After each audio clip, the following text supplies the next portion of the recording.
नमस्कार, आप देख रहे हैं आज तक और मैं हूं आपके साथ निशांत चतुर्वेदी। इस देश के प्रधानमंत्री अमेरिका के राष्ट्रपति से मिलने जाते हैं और अमेरिका के राष्ट्रपति अपने गेट पे खड़े होते हैं, हाथ मिलाते हैं और बोलते हैं केम छो मिस्टर प्राइम मिनिस्टर।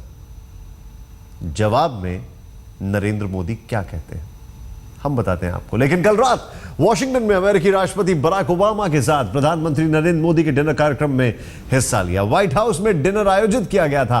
तस्वीरें आपके सामने है, परिधान देखिए आप। प्रधानमंत्री नरेंद्र मोदी का डिनर के लिए जा रहे हैं एकदम भारतीय परिधान में। सामने बराक ओबामा बैठे हैं, मिशेल ओबामा नहीं थी वहां पर। दोनों की तरफ से तकरीबन 20 लोग थे और इस बैठक में बड़ी महत्वपूर्ण और रोचक बातें हुई। यह ताजा तस्वीर आपकी टीवी स्क्रीन पर है। ओबामा के साथ डिनर में पीएम मोदी भारतीय परिधान में थे। दरअसल खाने का मेन्यू काफी लंबा चौड़ा था, लेकिन प्रधानमंत्री नरेंद्र मोदी का उपवास चल रहा है। इस दरमियान उन्होंने सिर्फ गुनगुना पानी पिया। नवरात्र के उपवास पर हैं, उनके साथ डिनर में सिर्फ गुनगुना पानी उन्होंने पिया।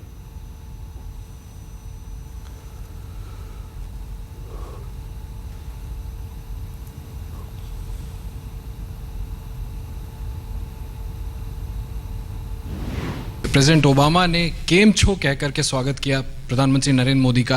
हाँ। प्रधानमंत्री नरेंद्र मोदी ने भी क्या गुजराती में जवाब दिया, मजा माछो? देखिए,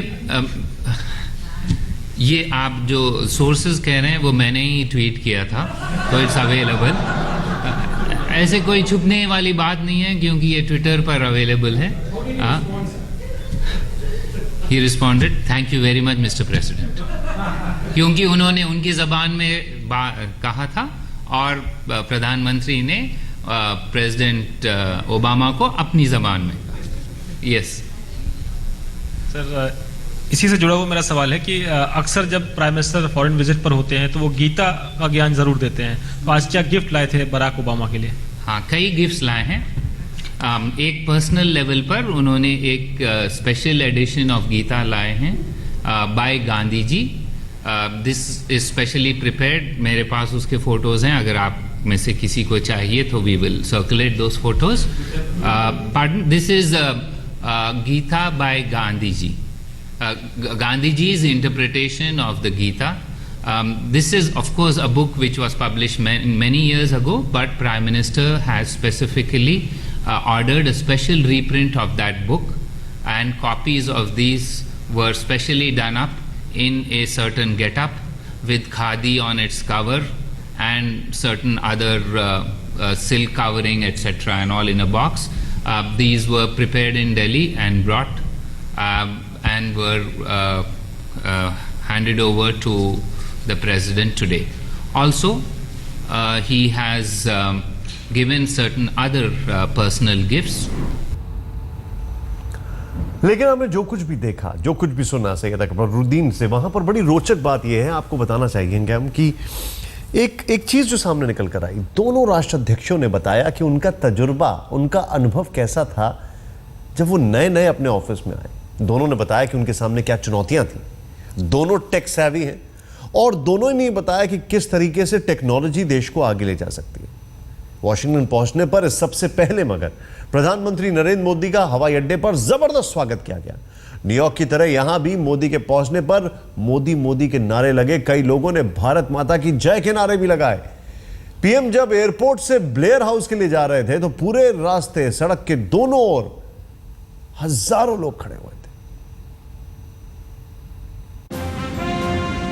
न्यूयॉर्क से 1 घंटे के सफर के बाद प्रधानमंत्री नरेंद्र मोदी का विमान वॉशिंगटन डीसी पहुंचा। कुछ पलों के इंतजार के बाद प्रधानमंत्री विमान से बाहर निकले।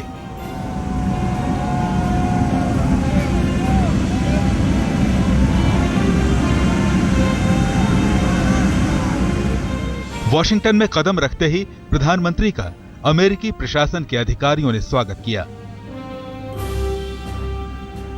औपचारिकता खत्म हुई तो प्रधानमंत्री काफिले की ओर बढ़े, लेकिन तस्वीरों में साफ देखा जा सकता है कि प्रधानमंत्री ने हाथ से इशारा कर एयरपोर्ट पर आए भारतीय लोगों से मिलने की इच्छा जताई। पल भर में प्रधानमंत्री एनआरआई लोगों के बीच खड़े थे। हाथ हिलाकर लोगों का अभिवादन किया। अचानक मोदी को अपने सामने खड़े देखकर भीड़ उत्साहित हो गई। कोई हाथ बढ़ा रहा था तो कोई मोदी मोदी के नारे लगा रहा था। भीड़ में खड़ी इस महिला ने तो प्रधानमंत्री का हाथ ही पकड़ लिया। हालांकि सुरक्षा कर्मियों ने तुरंत उसे पीएम से दूर कर दिया, लेकिन यहां भी मोदी को लेकर लोगों में न्यूयॉर्क की तरह जमकर उत्साह दिखा।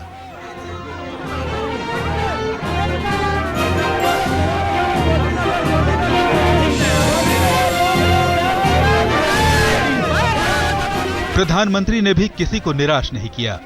हाथ मिलाकर भीड़ में खड़े लोगों का अभिवादन करते हुए आगे बढ़ते रहे। लोगों से मिलने के बाद प्रधानमंत्री का काफिला ऐतिहासिक ब्लेयर हाउस की तरफ बढ़ गया।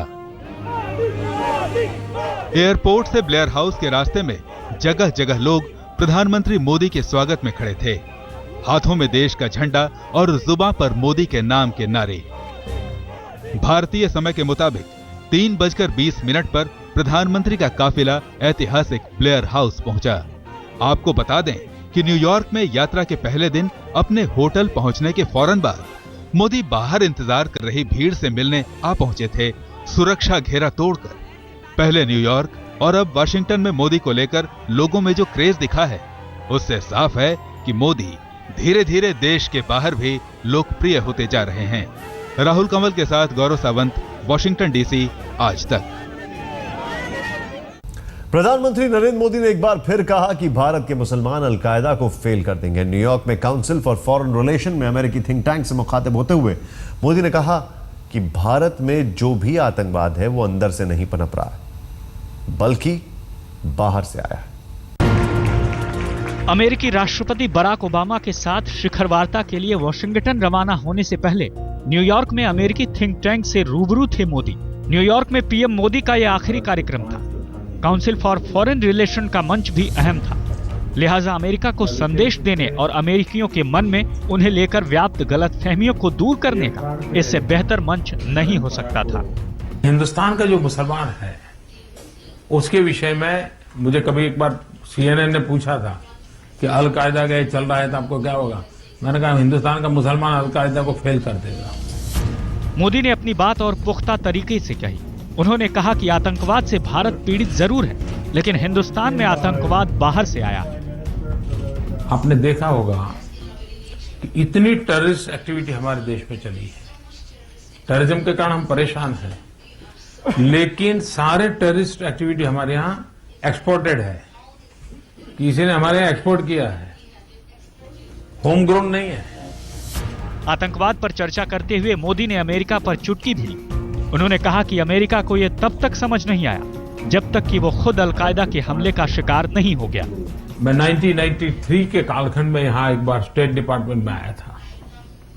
स्टेट डिपार्टमेंट के वरिष्ठ लोगों से मैं बात कर रहा था और मैं भारत के टेररिज्म की चर्चा करता था, तो स्टेट डिपार्टमेंट के लोग मुझे समझा रहे थे ये तो आपका लॉ एंड ऑर्डर प्रॉब्लम है।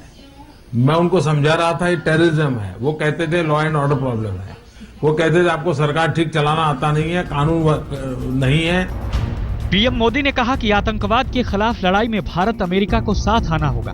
उन्होंने कहा कि अफगानिस्तान में भारत और अमेरिका साथ मिलकर काम कर रहे हैं। उन्होंने ओबामा को नसीहत दी कि अमेरिका को वहां से फौज हटाने में जल्दबाजी नहीं करनी चाहिए, नहीं तो अफगानिस्तान का हाल इराक जैसा हो जाएगा। मैंने अमेरिका से यही रिक्वेस्ट की है कि आप जो विड्रॉल वाला डिफेंस का विड्रॉल का विषय है, इराक जैसी गलती नहीं करनी चाहिए, क्योंकि इसके बाद इतना तेजी से विड्रॉ करने के बाद इराक का जो हाल हुआ, अफगानिस्तान में विड्रॉल की प्रोसेस बहुत स्लो होनी चाहिए।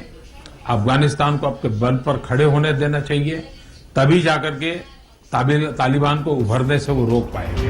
भारत और अमेरिका दोनों आतंकवाद के शिकार हैं। उम्मीद है मोदी के विजन पर ओबामा गौर करेंगे और दुनिया के दो बड़े देश आतंकवाद के खिलाफ जंग में पुरजोर तरीके से एक साथ सामने आएंगे। राहुल कंवल के साथ गौरव सामंत, न्यूयॉर्क, आज तक। कुछ ताजा तस्वीरें आ रही हैं, इन तस्वीरों को जरूर देखें आप। बराक ओबामा और प्रधानमंत्री नरेंद्र मोदी की जो मुलाकात है, ये देखिए, हाथ मिलाकर स्वागत होता है, दोनों मिलते हैं। जॉन केरी से मुलाकात है। ये तस्वीरें अभी अभी रिलीज की गई है। व्हाइट हाउस में आए हैं बहुत ही शानदार भारतीय परिधान में प्रधानमंत्री नरेंद्र मोदी। और देखिए, ये एक इनफॉर्मल मीटिंग थी, इनफॉर्मल यानी किसी को भोजन के लिए आमंत्रित किया है, तो इसमें फॉर्मल ड्रेस नहीं दिखाई देगी आपको, और वही दिखाई दे रहा है यहां पर। लेकिन जिस तरीके से आ रहे हैं और इस बातचीत में बहुत सारे ऐसी चीजें हैं, ये एक माहौल बनाने की प्रक्रिया थी, ये एक कोशिश थी कि जिससे कि ट्यूनिंग बैठे, और वो काफी हद तक बैठी दिखाई दी जो वहां से समझ में आया। जो सैयद अकबरुद्दीन की प्रेस कॉन्फ्रेंस थी उससे भी लगा कि हाँ कई सारी चीजें हैं जो कि साफ आई, विदेश मंत्रालय की जो प्रेस कॉन्फ्रेंस थी। लेकिन ये गर्मजोशी, ये बॉडी लैंग्वेज बहुत कुछ बता रही है, और इससे पहले ही प्रधानमंत्री नरेंद्र मोदी का डंका बज चुका है, मेडिसिन स्क्वायर हो या फिर जिस तरीके से उनकी अलग अलग अमेरिका के सीईओ से मुलाकात हुई है। और इस मुलाकात जॉन कैरी से उनकी दूसरी मुलाकात है। जॉन कैरी जब यहां पर आए थे तब भी शायद मुलाकात हुई थी, और अभी बराक ओबामा से यह पहली मुलाकात है। प्रधानमंत्री नरेंद्र मोदी ने अमेरिका के टॉप कंपनियों के सीईओ से भी मुलाकात की। 17 सीईओ में से मोदी ने 6 सीईओ से व्यक्तिगत तौर पर मुलाकात की, हर एक के साथ 15 से 20 मिनट का वक्त बिताया और भारत में निवेश करने का न्योता दिया। निवेश के दरवाजे खोले प्रधानमंत्री नरेंद्र मोदी ने कारोबारियों को सहूलियतों की बारिश का भरोसा दिया है। मेक इन इंडिया को हकीकत बनाने के लिए प्रधानमंत्री ने विश्व के नामी गिरामी कंपनियों की सीईओ से मुलाकात की। इस मुलाकात में 17 बड़ी कंपनियों के प्रमुख शामिल थे। प्रधानमंत्री ने देश के ढांचागत क्षेत्र के विकास और रोजगार के अवसर को बढ़ाने के लिए भारत में निवेश करने का आह्वान किया। सबसे पहले अमेरिकी कारोबार जगत की 11 हस्तियों से सुबह के नाश्ते पर मुलाकात की गई। इस मुलाकात में पेप्सिको की भारतीय मूल की सीईओ इंदिरा नुई, करगिल के प्रेसिडेंट और सीईओ डेविड कैमलेरल, मास्टरकार्ड की सीईओ अजय बंगा, गूगल के CEO Eric Smith, city group के सीईओ माइकल कॉर्बेट और कार्लाइल ग्रुप के सीईओ डेविड रविंस्टन भी शामिल थे। प्रधानमंत्री नरेंद्र मोदी के साथ अमेरिकी सीईओज की यहां न्यूयॉर्क में बहुत साफ बातचीत हुई, और इसमें अमेरिकी सीईओज ने बताया कि किस तरह उन्हें भारत में बिजनेस करने में, इंडस्ट्री लगाने में समस्याओं का सामना करना पड़ता है। अब बहुत सारे नियम कानून सामने आते हैं, रास्ते में आते हैं, टैक्सेशन की समस्या है, समस्याएं कई उन्होंने गिनाई। प्रधानमंत्री नरेंद्र मोदी ने उन्हें आश्वासन दिया कि जितने भी कठिन नियम हैं उन्हें आसान किया जा रहा है। सिंगल विंडो क्लियरेंस की तरफ भारत आगे बढ़ रहा है। मोदी ने सीईओ को लुभाते हुए उन्हें भरोसे में लेने की कोशिश की, साथ ही देश में उनके आर्थिक सुरक्षा की गारंटी भी दी गई। हाल में कोल आवंटन पर सुप्रीम कोर्ट के फैसले पर प्रधानमंत्री ने बोला, पिछली गड़बड़ियों को दुरुस्त करने के लिए कोयला आवंटन पर उच्चतम न्यायालय के निर्णय को एक अवसर में तब्दील करना चाहते हैं। कोल आवंटन पर हुई मनमानी को दूर करेंगे। सुप्रीम कोर्ट के फैसले से आवंटन प्रक्रिया बेहतर बनाने का अवसर मिला है। 1 घंटे से ज्यादा समय तक चली इस मुलाकात के बाद मोदी ने 6 बहुराष्ट्रीय कंपनियों के सबसे बड़े अधिकारियों से एक-एक कर मुलाकात की।